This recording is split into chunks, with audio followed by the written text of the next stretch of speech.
And at that point, we decided that we would pursue adoption, and because we still wanted children and we felt like that we had love to give, and we actually chose to adopt through the foster care system. There's so many different options, but we chose to adopt through the foster care system, which we knew that kids were going to come with baggage, and we just didn't know the extent of what it would look like down the road. But it was a hard thing. There was a time when I thought, I just don't even want to keep trying. I don't want to have children. But then I pushed through that and was like, okay, this is the solution. This is, the solution to the problem. Not that it was necessarily a problem in God's eyes, but that's kind of the way we saw it, that this is the way we will get what we want. And so that's where we went. Welcome to Her Desired Human Podcast, a community where we come together to discuss all things Jesus, family, life, and faith. I am your host, LaShondra. Thank you so much for joining me today. Today's guest, her journey through motherhood is nothing short of extraordinary. She's walked through what she calls the 5 big A's: adoption, anxiety, ADHD, autism, and addiction, gaining wisdom and resilience through every season. She's experienced both the heartbreak of infertility and the unexpected joy of conceiving a child in her 40s. And now she's also raising a grandchild. Through it all, she has not just survived, but she's learned to thrive. She is the co-author of Thriving in Grace, Unleashing Wellness from a Biblical Perspective, and also The Fruit of Gratitude.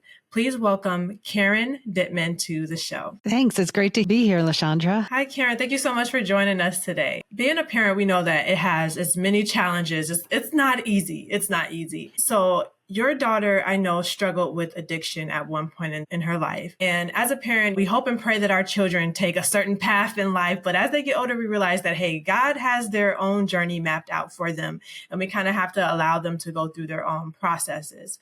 So having witnessed and experienced your daughter go through something so hard and difficult as a parent, how did that make you feel? Well, like you said, it's not something that anybody wants to watch their child walk into. And so I have felt all kinds of emotions in this. I have held on to hope and I have lost hope. I have been in grief and pain, and I have questioned myself. Like, where did I go wrong? What did I do? What could I have done differently? And ultimately came to the conclusion, like you said, that I never was in control, and she made her own choices, and God has her on her own journey.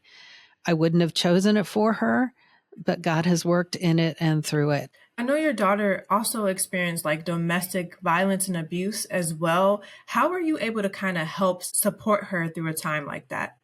That was challenging because people who are in domestic violence relationships often think, if I can just pretend it's not a problem, then I can get this fixed and then we'll be fine and we'll work everything out.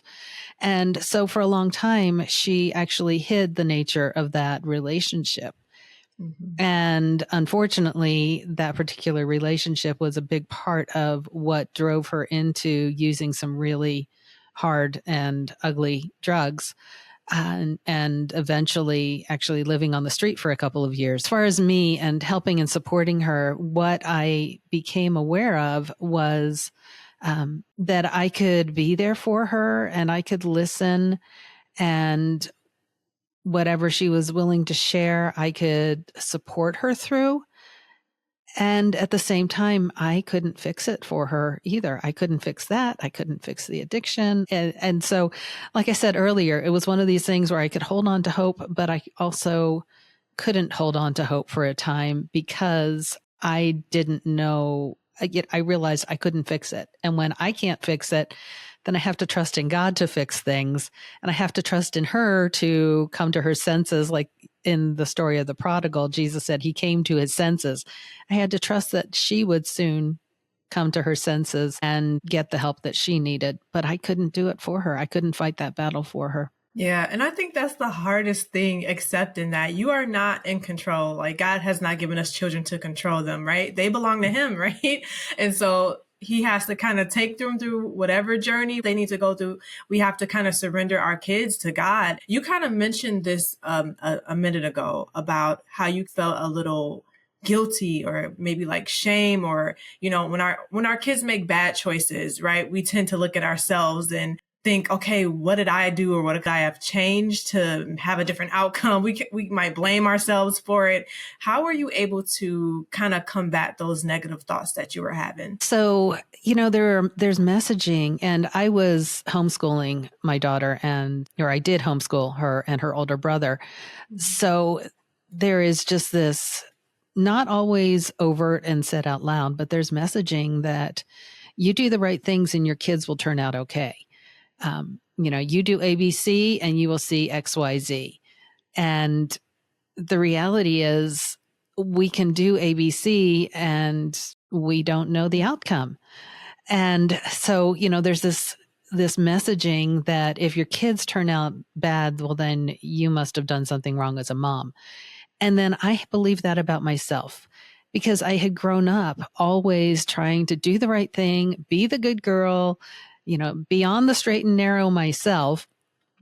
And so, of course, why can't my kids just do the right thing and be on the straight and narrow like I was? So there was times when I was questioning, where did I go wrong? What could I have done differently? And I'm aware now, and it's one of those things I wish we knew 20 some years ago, the way that adoption always involves trauma, and there is always hurt and pain that kids need to figure out what they're going to do with. You know, 20 some years ago, we thought if we just love them, everything will be perfect. Everything will turn out fine. But that's not necessarily the story, because we all have our own stories in our minds about my life and the world. And so how she chose to see her story set her on the path she was on. And it was nothing that I ever did or didn't do. It was all about how she saw her story and how she interpreted being adopted. And so that was, you know, it was just a long process. So I had to come to the realization that it wasn't anything I did or didn't do. I maybe could have done some things differently. Obviously, nobody's perfect, and I was not a perfect mom, and I was dealing with my own stuff as they were growing up. But ultimately, it wasn't about me being a bad mom. And that's a story I hear so many women say, oh, I must be a bad mom if such and such is happening. No, you're not a bad mom. You're not a bad mom. That's not the truth. If you are showing up for your kids, if you are giving them food, if you are caring for their emotional needs, you are not a bad mom. You are a good mom. Yeah, moms need to hear that. I think we're too hard on ourselves sometimes. We have these unrealistic expectations and super high standards, and then when things don't go our way, like we're our own worst critics. So I think moms listening do need to hear that. You know, show yourself some grace. You know, you don't have to be perfect. That's right. You don't have to be perfect. God can be perfect, and you don't have to be in control. That doesn't mean you just sit on the sofa watching soap operas all day. I mean, I don't know, Netflix, I guess. You know, I grew up in the 70s and 80s, so it was soap operas when I was in high school and college. But anyway, it's not like you do nothing, but we show up the best that we can. And we trust God to fill in the blanks. By the grace of God, you were able to overcome infertility. And for 10 years, you were dealing with it. And in your mid-40s, you conceived your first biological child. What was that journey like for you? And how did dealing with infertility kind of affect and impact your faith in God? Yeah, that was quite a journey. And so we didn't actually get pregnant until right before our 25th anniversary. So it was longer, but it was longer before we had that child. But still, there was, about 10 years of going through treatments and testing and questioning and why is this not happening? Just one of those stages of life where I thought that this is the way it's supposed to be. And God, why isn't it turning out the way I think it's supposed to be? And I had to turn to just letting it go and trusting God and realizing this is not what He has for us. And at that point, we decided that we would pursue adoption, and because we still wanted children and we felt like that we had love to give. So let's bring some children into our home and give kids who don't have a home that they can grow up in and be loved. And we actually chose to adopt through the foster care system. There's so many different options, but we chose to adopt through the foster care system, which we knew that kids were going to come with baggage. And we just didn't know the extent of what it would look like down the road. But it was a hard thing. There was a time when I thought, I just don't even want to keep trying. I don't want to have children. But then I pushed through that and I was like, okay, this is the solution. This is, the solution to the problem. Not that it was necessarily a problem in God's eyes, but that's kind of the way we saw it, that this is the way we will get what we want. And so that's where we went. Yeah. Wow. That's such an incredible journey. And to adopt and specifically through the foster care system, like it takes a special person because like you said, a lot of those kids have experienced trauma, and have been re-traumatized and been through who knows what. But it takes a really special person to take in children and care for them, knowing that, they're coming along with all that and still do your best to show up for them each and every day. So I really honor that about you. Yeah, it takes a really special person to do that. Thank you, LaShondra. You're welcome. So dealing with all this, how do you kind of pour back into yourself and do like self-care and focus in on your mental health after helping your kids, overcome, you said ADHD, anxiety, addiction, autism? How do you take care of you? I have to find my rest and my hope in God, in my relationship with God. And there are a lot of different things that I have worked through over the years to just help me connect to God. Some days I will wake up in the morning lying in bed going, okay, Jesus, I know you love me. I'm just going to open my heart and receive that love. And I love you, Jesus, and just experience God's love. Before my feet even hit the floors, there are days when I just need to be like, I cannot do anything if I am not rooted and grounded in that love that God has for me, and finding my identity not in what I do, but in the fact that I am His beloved daughter. Some other things I will do is I've been talking a lot lately about a practice that I call 7 minutes with Jesus. Mm-hmm. And it's 7 minutes is enough to really help retrain our mind and our thought patterns. So, and it can be a combination of things. I will spend a couple of minutes, I'll set a timer on my phone and just close my eyes and be quiet for like 2 minutes. I know for a lot of us, our minds are racing. 2 minutes feels like forever. So maybe it needs to be just 30 seconds. But yeah, just taking some time, just being silent, being in God's presence.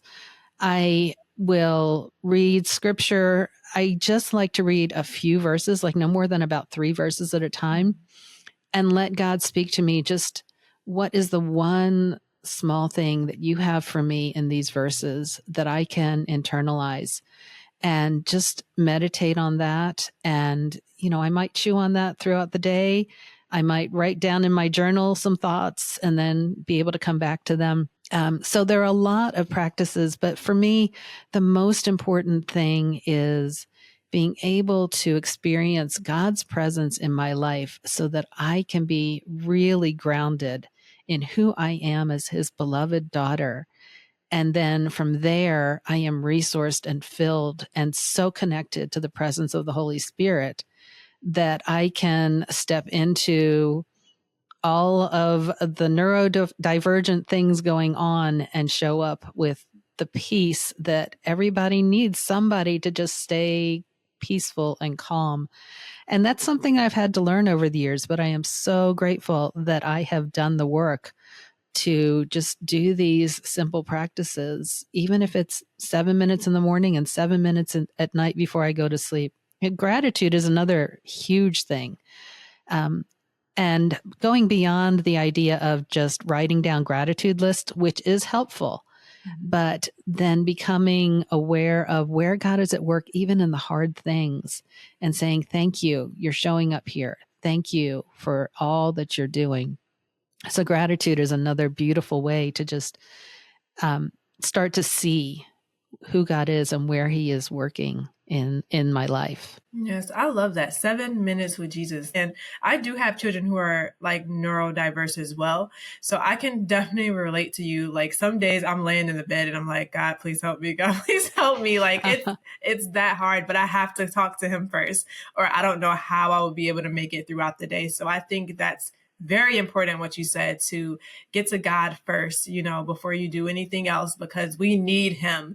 We need his strength. We need his wisdom, his patience, the patience of Jesus to be able to get through some days. So I definitely agree with you with that. It's very important. Yeah. And there are honestly some days I'm like, I slept 20 minutes too late. I don't have time because now everybody needs me. But for me to even just go, okay, I know that you're here with me. Life feels like a hamster wheel, but God's on the hamster wheel too. And just knowing that he is there with me and he sees me is so helpful. Yeah, being present, being in the moment, and sometimes just taking it moment by moment, because that's all you can do sometimes, right?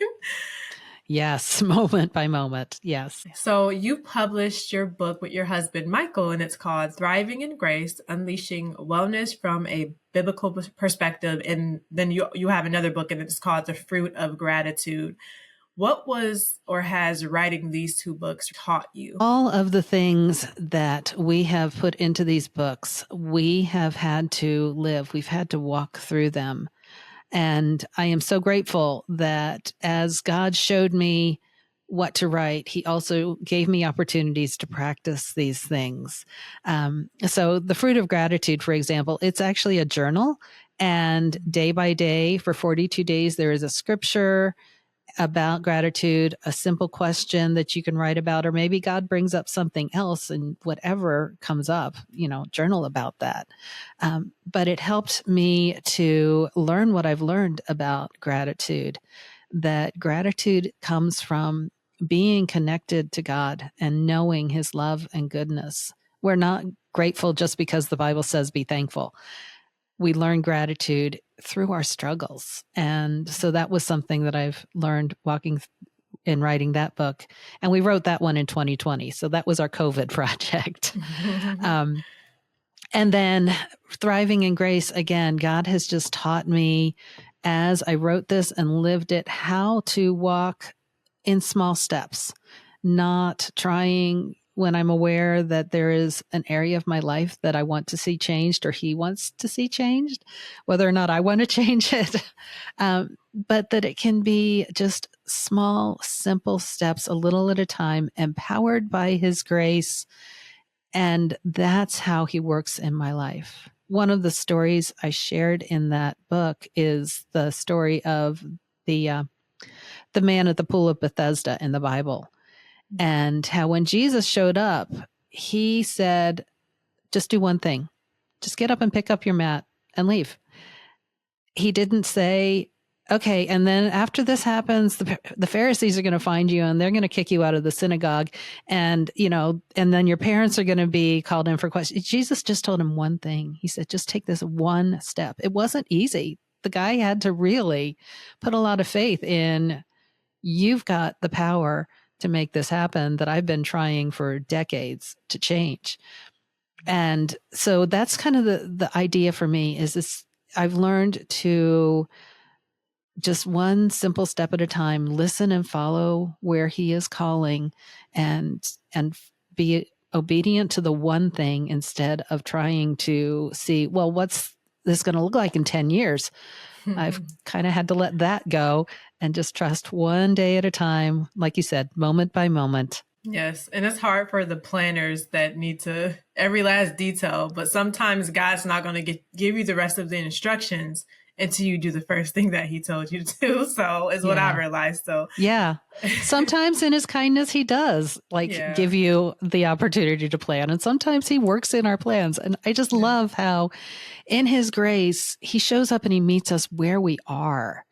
You know, he knows if you're a planner, and he knows if you're a fly by the seat of your pants person, and he will meet you with love where you are. And the most important thing is always, he's calling me closer and closer to him. He just wants me to experience his love and his goodness. And if my plans fall apart, he's still there. And if my plans come together, he's there. And whatever happens, he just wants me to see him. What do you feel like in this season of your life is the biggest lesson that God has taught you? The biggest lesson God has taught me in this season of my life. I think it's that I've spent 50 plus years doing and parenting and living and working and keeping up a house and all of the things. And in the last few years, in this season of my life, as I'm in my mid-late 50s, I feel like God is showing me that the most important thing is my relationship with him. And it's about being more than doing, and it's about presence more than results. And so just leaning into my relationship with God and just walking arm in arm with him through life has been the most important thing. That's good. For a mother who's listening to this podcast episode and she's struggling to raise her kids, maybe she has guilt or shame, she gets discouraged, maybe she compares herself to other moms or her family to other families, just wishing that something would change and that it would be different. What advice or encouragement can you share to a mother who's going through that struggle? The first thing that comes to mind is to say to her, to say to you, you are seen. You are not going through this alone. You are so, so loved, and you are appreciated. Even if nobody else will tell you this today, I will tell you, I appreciate all that you are doing because you are pouring out yourself to give to your family, to give to others. So I think that that's the first thing I would say is just know that you are seen and you are loved. And the second thing I would say is maybe you don't have to do it all. Is there one little thing that you can let go of this week? That it'll be okay if it doesn't happen. Everything won't fall to pieces if you're not holding everything in your hands, because God is holding everything in his hands. That's so encouraging. Thank you for sharing that. So where can our community connect with you and learn more about your books? My website is KarenADittman.com. And I've got my books, links to buy the books on Amazon are there. I've got a little quiz at the top of the website that says, how fast is your hamster wheel spinning? And it's just kind of offers you some insights into what's going on that is causing you to feel like things are out of control. And is there something you can do about it? There's usually a link to whatever offering I've got going on. I did in February a 3-day Thriving on the Hamster Wheel Challenge. I'll probably do that again a couple times during the summer. And so, yeah, they can check out my website, find out what I've got going on, and get links to buy the books. Awesome. Thank you so much, Karen, for coming on the show and just all the encouragement you shared and sharing your story, because someone else needs to hear that. You're welcome. Thanks so much for having me, LaShondra. All right. And to our lovely community, thank you so much for tuning in. Don't forget to subscribe to us on YouTube, and I will see you in the next one. Bye.